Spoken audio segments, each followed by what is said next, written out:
شروع کرتا ہوں اللہ تعالیٰ کے نام سے جو بڑا مہربان نہایت رحم والا ہے۔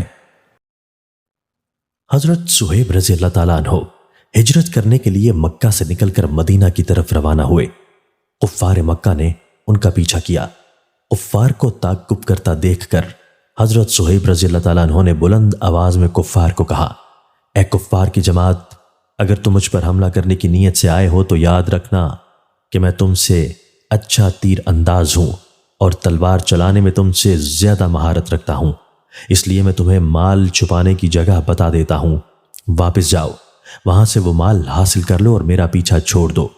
کفار اس بات سے متفق ہوئے اور وہاں سے واپس پلٹ گئے، لیکن انہوں نے حضرت صہیب رضی اللہ تعالیٰ عنہ سے یہ کہہ کر کہ تم نے یہ سب کچھ مکہ میں حاصل کیا اور کمایا ہے، اس لیے ان کی بیوی بچے چھین لیے اور لباس بھی اتروا لیا۔ حضرت صہیب رضی اللہ تعالیٰ عنہ اس حال میں مدینہ منورہ پہنچے کہ ان کے بدن پر سطر ڈھانپنے کے لیے ایک ٹاٹ کے ٹکڑے کے علاوہ کچھ نہ تھا۔ رسول اللہ صلی اللہ علیہ وآلہ وسلم نے فرمایا، تمہارا یہ سودا بہت فائدہ مند ہے، اس لیے کہ انہوں نے محض اللہ تعالیٰ کی رضا کی خاطر اپنا سب کچھ کفار کے ہاتھوں لٹا دیا تھا۔ ایسا خوش نصیب شخص جس کے لیے آپ صلی اللہ علیہ وآلہ وسلم نے جنت کی ضمانت دی۔ سیدنا انس بن مالک رضی اللہ تعالیٰ عنہ سے مروی ہے کہ نبی کریم صلی اللہ علیہ وآلہ وسلم نے سیدنا معاذ رضی اللہ تعالیٰ عنہ سے فرمایا، جو آدمی اللہ تعالیٰ کو اس حال میں ملے کہ وہ لا الہ الا اللہ کی شہادت دیتا ہو اور اللہ تعالیٰ کے ساتھ شرک نہ کرتا ہو تو وہ جنت میں داخل ہو جائے گا۔